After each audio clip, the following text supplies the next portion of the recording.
ഇന്ന് ഞാൻ കാണിക്കാൻ പോകുന്നത് ഒരു ഇഫ്താർ ഡിഷായിട്ടും സ്റ്റാർട്ടറായിട്ടും ഒക്കെ യൂസ് ചെയ്യുന്ന വെജിറ്റബിൾ സമൂസയാണ്. അപ്പോൾ ഇതിന് വേണ്ട സാധനങ്ങൾ എന്തൊക്കെയാണെന്ന് നോക്കാം. 1 കപ്പ് വലിയ ഉള്ളി ചെറുതായിട്ട് മുറിച്ചത്, 1 കപ്പ് ഉരുളക്കിഴങ്ങ്, 1 cup grated carrot, 1 cup cabbage, 1/4 cup green peas, 3 പച്ചമുളക്, 5 വെളുത്തുള്ളി,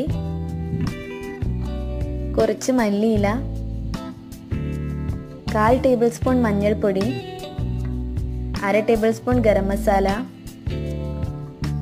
1/4 tablespoon chaat masala, 1/2 tablespoon മല്ലിപ്പൊടി, പിന്നെ സമൂസ പേസ്ട്രി.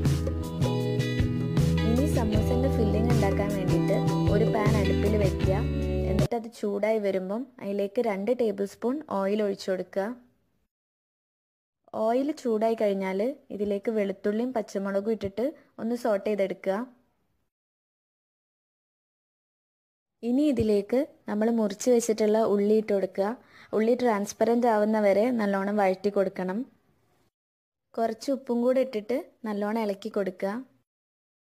ഉള്ളി നല്ലോണം വഴണ്ടി കഴിഞ്ഞാൽ ഇതിലേക്ക് ചെറുതായിട്ട് മുറിച്ച ഉരുളക്കിഴങ്ങ് ചേർത്ത് കൊടുക്കുക. ഉരുളക്കിഴങ്ങ് വേവുന്ന വരെ നല്ലോണം ഇളക്കി കൊടുക്കണം.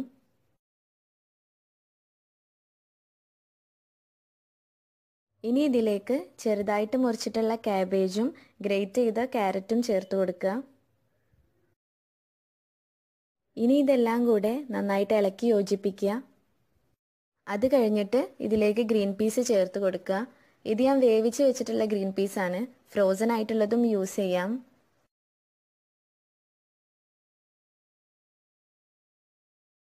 ഇനി ഇതിലേക്ക് ഞാൻ നേരത്തെ പറഞ്ഞിട്ടുള്ള എല്ലാ സ്പൈസസും ചേർത്ത് കൊടുക്കുക.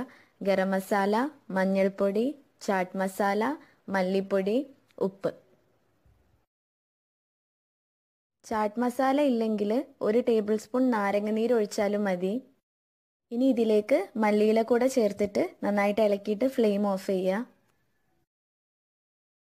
ഇനി നമുക്ക് സമൂസ ഫില്ല് ചെയ്ത് തുടങ്ങാം. അപ്പോൾ അതിനായിട്ട് ആദ്യം മൈദ വെച്ചിട്ട് ഒരു പേസ്റ്റ് ഉണ്ടാക്കണം. 1 ടേബിൾ സ്പൂൺ മൈദയിലേക്ക് കുറച്ച് വെള്ളം ഒഴിച്ചിട്ട് ഒരു തിക്ക് പേസ്റ്റ് ആക്കി എടുക്കണം. ഇനി ഒരു സമൂസ ഷീറ്റ് എടുത്തിട്ട് ഇതുപോലെ കോണായിട്ട് മടക്കുക. എന്നിട്ട് അതിലേക്ക് 1 ടേബിൾ സ്പൂൺ ഫില്ലിങ് നിറച്ചു കൊടുക്കുക.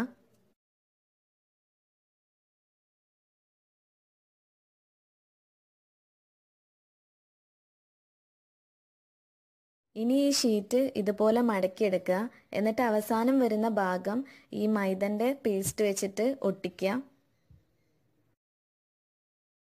സമൂസ മടക്കുമ്പം എവിടെയെങ്കിലും ഹോൾസ് വന്നിട്ടുണ്ടെങ്കിൽ അതും ഈ പേസ്റ്റ് വെച്ചിട്ട് ഒട്ടിച്ചു കൊടുക്കുക. ഇതുപോലെ ബാക്കിയുള്ള സമൂസയും റെഡിയാക്കി എടുക്കുക. ഇനി ഇത് ഫ്രൈ ചെയ്യാൻ വേണ്ടിയിട്ട് ഒരു പാൻ അടുപ്പിൽ വെച്ചിട്ട് അതിലേക്ക് ആവശ്യത്തിന് ഓയിൽ ഒഴിച്ചു കൊടുക്കുക. ഓയിൽ ചൂടായി കഴിഞ്ഞാൽ ഇതിലേക്ക് സമൂസ ഇട്ട് കൊടുക്കുക. മീഡിയം ഫ്ലെയിമിൽ വേണം ഇത് ഫ്രൈ ചെയ്യാൻ. ഗോൾഡൻ ബ്രൗൺ കളറായി കഴിഞ്ഞാൽ ഇത് എണ്ണയിൽ നിന്ന് മാറ്റുക. ഇതുപോലെ ബാക്കി എല്ലാ സമൂസയും ഫ്രൈ ചെയ്തെടുക്കുക. അപ്പോൾ എല്ലാവരും ഈ റെസിപ്പി ട്രൈ ചെയ്ത് നോക്കുക. വീഡിയോ ഇഷ്ടമായിട്ടുണ്ടെങ്കിൽ ലൈക്ക് ചെയ്യുക, ഷെയർ ചെയ്യുക, പ്രീവിയസ് വീഡിയോസ് കാണുക. പിന്നെ ഇനിയും ഇതുപോലത്തെ റെസിപ്പീസിനായിട്ട് മിസ്സസ് മലബാറിലേക്ക് സബ്സ്ക്രൈബ് ചെയ്യുക. Thank you.